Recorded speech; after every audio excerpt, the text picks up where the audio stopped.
Hello everyone, সবাই কেমন আছেন? আশা করি সবাই অনেক ভালো আছেন। আর আজকে আমার ব্লগটি হচ্ছে উইকেন্ডেতে আমি কি করলাম, কি শপিং করলাম এবং সন্ধ্যার নাস্তায় কি খেলাম এই নিয়ে থাকছে আজকের ছোটখাটো update video. So let's start. তো এদিন হচ্ছে আমাদের আগে প্ল্যানিং ছিল আমরা একটু বাইরে বের হব, সে অফিস থেকেও তাড়াতাড়ি এসেছে আর দেখুন কি অবস্থা। এটা কিন্তু আমরা এখন মেনেই নেই, traffic is the part of our life. তো কিচ্ছু করার নাই, অ্যান্ড কিছু করার থাকলেও কিছু করার নাই। এখানে আমি গিয়েছিলাম হচ্ছে কাপবো কিনতে। আমি যেহেতু ভুলে যাই আর ভুলে যাওয়ার কারণে আবারও ভুলে গিয়েছি। ওইখান থেকে হচ্ছে আমি কাব্য না কিনেই হচ্ছে বের হয়ে যাই আর আমি চলে গিয়েছিলাম আড়ং-এ।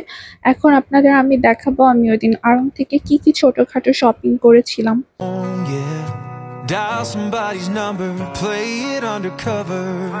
ফার্স্টে হচ্ছে আমি দেখাচ্ছি আমি এই কিউট স্টাফটা এখান থেকে কিনেছিলাম আর এই ক্যান্ডেলসটা। আর বাসায় পরার জন্য আমি এই ড্রেসটা নিয়েছিলাম, সম্ভবত এটার প্রাইস রেখেছিল 1300 টাকা সামথিং।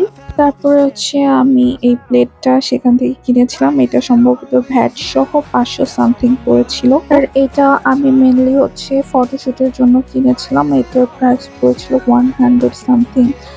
এবং আর এই ব্যাগটাও কিনেছিলাম। আমি হচ্ছে আসার সময় একটা ভ্যানে মামার কাছে এগুলো দেখে আমি প্লেটটা এবং ওই কাপগুলা ও কিনেছিলাম। এগুলো অনেক কিউট লাগছিল আমার কাছে। তো এই ছিল আমার ওই দিন ছোটখাটো সব শপিং এর ভিডিও। আর আড়ং থেকে বের হয়ে এই পাস্তাটা খেতে আমরা কখনোই ভুলি না। আর ওই দিন হচ্ছে আমার এই চটপটিটা ক্রেভিং হচ্ছিল, দেন আমরা হচ্ছে মিজানের দোকানে যাই, এই চটপটিটা খেয়ে তারপর হচ্ছে আমরা বাসায় ফিরেছিল হচ্ছে আমার আজকে আপডেট ভিডিও। তো থ্যাংক ইউ সো মাচ, আল্লাহ হাফেজ।